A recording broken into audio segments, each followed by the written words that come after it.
the covering off his face, we both just burst into flames. The Hasidic man, badly burned in a fiery religious dispute, talks about the terrifying moment he confronted a teenager with a firebomb. Hello, I'm Suzanne Colucci in for Janine Rose. And I'm Brian Coneybear. It is a News 12 exclusive interview. Aron Rottenberg spoke out for the first time today since he was released from the hospital this week. And he's now blaming the Hasidic leadership of New Square in Rockland for targeting his family.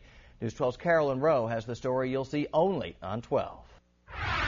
At the beginning, I had nightmares in the hospital. I couldn't sleep. I would wake up like I'm still at the scene. I would shake. Aron Rottenberg says he was terrified to go to sleep, afraid of reliving the moment when his flesh was taken over by flames, severely burned over half his body. Excruciating. Terrible, terrible. Then they took from my upper thighs donor sites for skin graft. It was also so painful.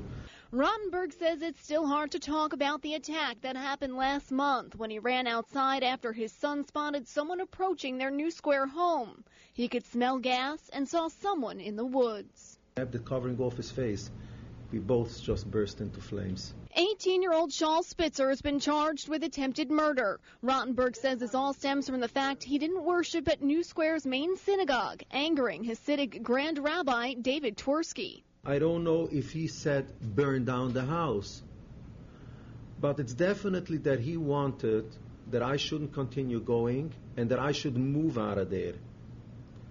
And they did whatever they felt like doing in order to enforce what he wants them to enforce. The family has filed an $18 million lawsuit, but the district attorney says there's no evidence the Grand Rabbi was involved. Since the alleged attack, the Rottenberg family says they've been too frightened to even sleep here in their own home.